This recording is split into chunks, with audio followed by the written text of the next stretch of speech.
In today's video, we're going to talk about 11 things to think about before you become a caregiver to your parent.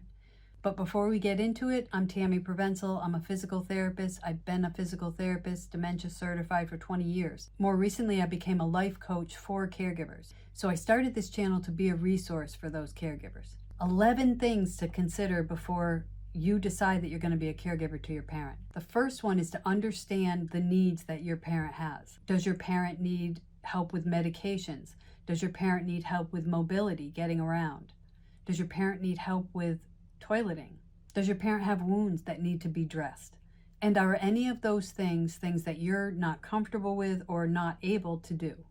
And if that's true, what will you do if you become a caregiver to address those things? The second thing is, are you personally ready? Are you raising a family yourself? Do you travel a lot? Do you have a job that's very time consuming or energy consuming? How prepared do you feel to personally take this on? Do you have personal boundaries that are really important to you? And how could caregiving push against these boundaries? And what will you do if it does? How do you plan on maintaining these boundaries as a caregiver? The third thing to think about is the financial implications of it all. Do your parents have the money to pay for help? If you become a caregiver, do you have the financial means to be able to help with that? Could you quit your job? If you didn't have that income, would you be able to manage? If your parents don't have the money to take care of their own personal needs, not just housing things, but maybe medical supplies, medications, do you have the ability to step in and provide help?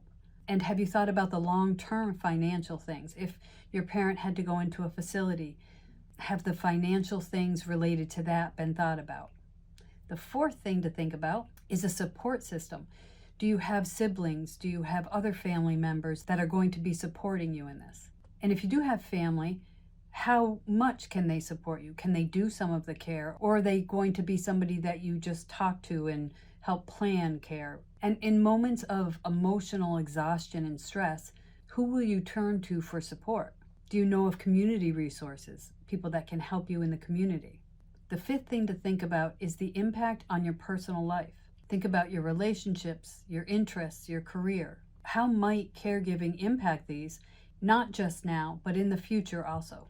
Do you have a plan to balance caregiving with your personal life? Have you thought about how that might look? And are there strategies or resources you can use to help you with this? The sixth thing to think about is your emotional and mental well-being. Caregiving for a parent has lots of highs and lows. If you think about your own emotional resilience, historically, how have you handled really hard things? It might give you a little bit of insight into how you might handle caregiving. Do you have coping strategies you use that are really effective? Do you have support systems in place already? The seventh thing to think about is, do you have the knowledge and training to be a caregiver to your parent?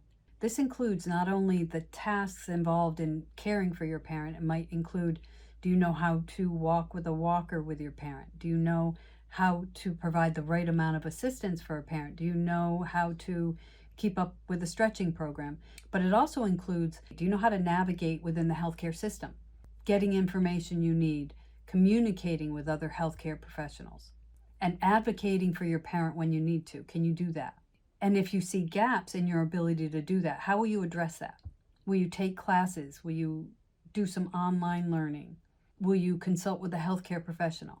The eighth thing to think about is long-term. Can you envision what might happen if you're a caregiver for 3 years? What about for 5 years? What about for a decade?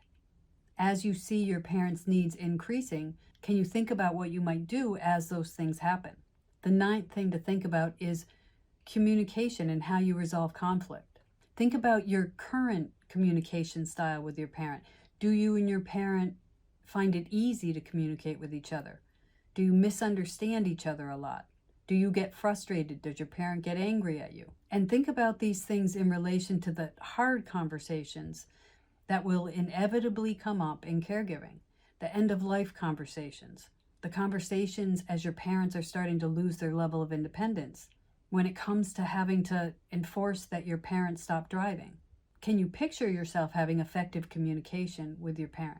The 10th thing to think about is physical safety and the home environment itself. Are you physically prepared to do this caregiving thing? Do you have your own medical issues that are going to make the physical tasks of caregiving really difficult? And is the home set up so that if your parent has trouble on stairs, is there a way to set up the living environment so it's all on one floor? If those things needed to be done, is there somebody that could do that? Would you hire a home modification company? Or can you see ways that you could get those things done? And the last thing to think about is the legal, financial, and healthcare planning itself. Have you figured out the legal and financial things? Power of attorney, healthcare proxy. Have assets that your parents have been protected? Should you meet with a lawyer and discuss it all? What about health insurance? Have you thought about how to advocate for your parent? Do you understand how health insurance works and how to maybe push back a little bit against the system if you have to? Hopefully today's video wasn't overwhelming. My intention was to just give some things to think about as you're deciding on if you can or even if you should become the caregiver to your parent. Thinking through some of these things ahead of time can make things go smoother. Thanks for watching today's video. Please like, share, and subscribe to this channel. In the comment section below, are there any other things you can think of that I missed in today's video? Thanks.